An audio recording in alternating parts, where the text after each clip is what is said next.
Buletin Dakwah Kafah, edisi 143, 6 Syawal 1441 Hijriah atau 29 Mei 2020 Masehi. Jadilah umat Rabbani, bukan umat Ramadhani. Ramadan memang telah berlalu, namun seharusnya semangat ketakwaan saat Ramadan janganlah pudar. Sebabnya hikmah ibadah saum selama sebulan penuh justru untuk menguatkan dan menaikkan derajat kita ke level takwa. Begitulah pelajaran dari Quran Surat Al-Baqarah ayat 183. Bishr al-Hafi, seorang ulama soleh, suatu saat berkata, "Seburuk-buruk kaum adalah orang yang tidak mengenal hak Allah, kecuali hanya pada bulan Ramadan saja. Sesungguhnya seseorang disebut solih ketika ia beribadah dan bermujahadah selama setahun penuh." Istiqomah adalah keharusan. Selama Ramadan umat diberi riyadhah atau pelatihan yang luar biasa. Mereka dipaksa menahan hawa nafsu lapar, haus, dan dorongan seksual sejak fajar hingga maghrib. Mereka didorong untuk melakukan tilawah Al-Quran dan qiyamul lail atau sholat tarawih, banyak bersedekah, dan lain-lain.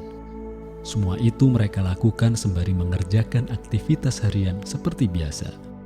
Pada 10 hari penghujung Ramadan, kaum muslim juga dianjurkan untuk menghidupkan masjid-masjid dengan beriktikaf di dalamnya. Di antara tujuannya adalah untuk mendapatkan keutamaan Lailatul Qadar. Dengan kadar ibadah seperti demikian, semestinya siapa saja akan semakin kuat ketakwaannya kepada Allah SWT. Pada siang hari selama Ramadan ia tidak bisa melepaskan nafsu makan dan minum, juga berhubungan suami istri.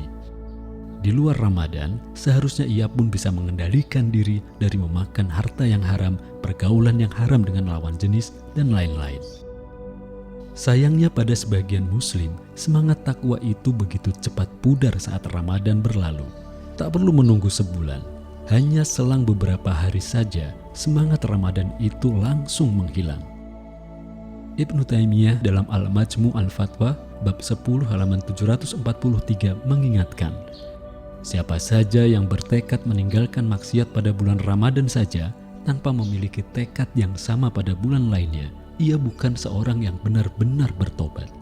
Padahal amal yang paling dicintai oleh Allah SWT adalah keteguhan atau keistiqomahan.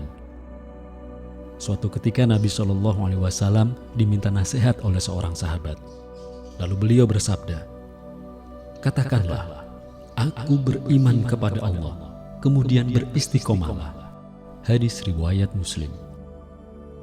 Dalam Quran Surat Hud ayat 112, Allah SWT menyebutkan besarnya keutamaan orang yang beristiqomah dalam ketaatan. "Beristiqomahlah kamu di jalan yang benar sebagaimana kamu diperintah, juga orang yang telah bertaubat bersama kamu. Janganlah kalian melampaui batas. Sungguh Dia Maha melihat apa yang kalian kerjakan."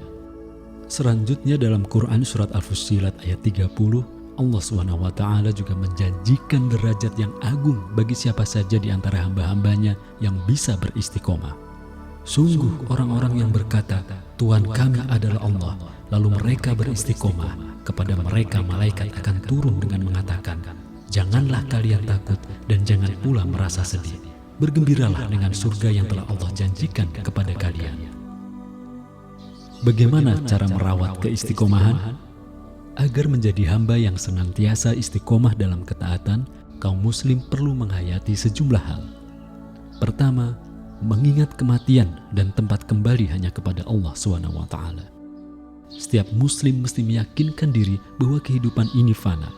Kelak dia akan kembali kepada Allah. Pada saat itu tidak ada yang bisa menyelamatkan dirinya selain ketakwaan. Banyak ayat yang menyebutkan penyesalan manusia di akhirat karena melepaskan diri dari agama Allah SWT.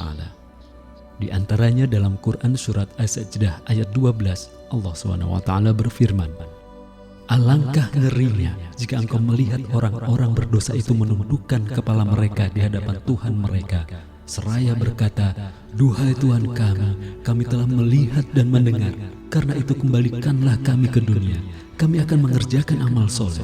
Sungguh kami adalah orang-orang yakin." Baginda Rasulullah SAW mengingatkan bahwa kedudukan seseorang di hadapan Allah SWT justru ditentukan di penghujung kehidupan, bukan di awal. Sungguh amal-amal itu ditentukan saat penutupan atau akhirnya. Hadis riwayat Al-Bukhari. Celakalah orang yang bersungguh-sungguh di awal tetapi tak bisa mempertahankan ketaatan kepada Allah SWT di akhir hayatnya. Nabi Muhammad SAW bersabda, "Demi Allah yang tiada Tuhan selain Dia, ada seseorang di antara kalian yang mengerjakan amalan ahli surga hingga tidak ada jarak antara dirinya dan surga kecuali sehasta saja. Lalu dia didahului oleh ketetapan Allah, kemudian dia melakukan perbuatan ahli neraka sehingga dia masuk neraka." Hadis riwayat Al-Bukhari. Kemudian yang kedua, menjadikan Allah SWT dan Rasul-Nya sebagai satu-satunya yang ditaati secara mutlak. Sikap istiqomah bisa runtuh ketika manusia lebih memilih mentaati pihak selain Allah SWT dan Rasul-Nya. Padahal kelak pada hari akhir, orang-orang seperti itu akan menyesal. Mereka bahkan akan melaknat para pejabat, pemimpin, dan raja yang dulu mereka taati di dunia. Lihat Quran Surat Al-Ahzab ayat 66-68. Lalu yang ketiga, mentaati setiap perintah Allah SWT tanpa memisahkan satu hukum dengan hukum yang lain. Hari ini hukum-hukum Islam dipilah dan dipilih. Sebagian diamalkan, sebagian lagi ditinggalkan. Ada muslim yang bisa begitu tekun dan khusyuk beribadah, tetapi dalam kesehariannya berkubang dalam muamalah ribawi. Ada yang bisa menjalin hubungan baik dengan kalangan non-muslim, bahkan penganut LGBT, namun membenci saudaranya yang memperjuangkan syariah Islam secara kafah.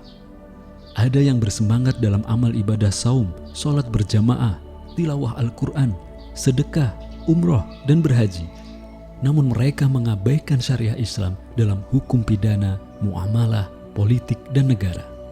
Bahkan di antara mereka ada yang menyatakan sebagian hukum Islam mengancam tatanan kehidupan masyarakat. Padahal Allah SWT dalam Quran Surat Al-Baqarah ayat 85 telah berfirman, "Apakah kalian mengimani sebagian Alkitab dan mengingkari sebagian lainnya? Tiadalah balasan bagi orang yang berbuat demikian di antara kalian, melainkan kenistaan dalam kehidupan dunia, dan pada hari kiamat mereka akan dilemparkan ke dalam siksa yang sangat berat." Allah tidak lengah dari apa yang kalian perbuat. Dan yang keempat, bersabar dalam ketaatan. Istiqomah dalam ketaatan membutuhkan kesabaran. Sebabnya orang yang istiqomah akan dihadapkan pada ragam ujian sampai ia menghadap Allah SWT. Dalam Quran Surat Al-Ankabut ayat 2, Allah SWT berfirman, "Apakah manusia mengira bahwa mereka dibiarkan saja berkata, 'Kami telah beriman,' sementara mereka tidak diuji lagi?" Sabar yang diperlukan seorang hamba adalah sabar menghadapi musibah, sabar menjalankan ketaatan, dan sabar menghadapi kemungkaran. Ketiga jenis kesabaran itulah yang mutlak diperlukan seorang muslim dalam meniti keistiqomahan. Pada masa sekarang, ketika umat muslim ada dalam kemunduran, berpegang teguh pada Islam akan menghadapi ujian yang sangat berat. Tudingan radikal, fundamentalis, kaku, konservatif, dan lain-lain sering disematkan kepada kaum muslim yang sedang merawat keistiqomahan. Bahkan tidak jarang intimidasi secara fisik pun harus dialami, seperti larangan menutup aurat dan bercadar, diberhentikan dari pekerjaan, diusir oleh keluarga dan lingkungan, dan sebagainya. Dalam hal ini baginda Nabi SAW memberikan motivasi bahwa kesabaran pada akhir zaman mendatangkan kebaikan yang amat besar. Akan datang kepada manusia suatu zaman saat orang yang berpegang teguh pada agamanya seperti orang yang menggenggam bara api. Hadis riwayat At-Tirmizi. Dalam riwayat lain ada redaksi tambahan. Untuk orang yang bersabar di tengah-tengah mereka, ada pahala semisal pahala 50 orang yang mengerjakan semisal amal tersebut. Para sahabat bertanya, "Wahai Rasulullah, apakah semisal pahala 50 orang dari mereka itu?"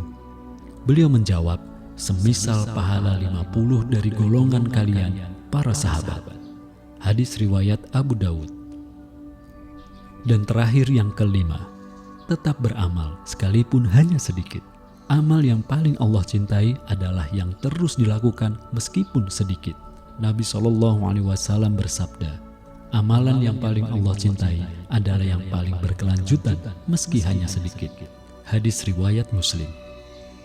Khotimahnya, demikianlah, keistiqomahan adalah buah yang harus diraih pasca Ramadan. Ada 11 bulan lagi yang harus dijalani hingga bertemu dengan Ramadan tahun depan. Janganlah kita menjadi hamba Ramadan, tetapi jadilah hamba Allah SWT yang senantiasa mentaatinya sepanjang hayat.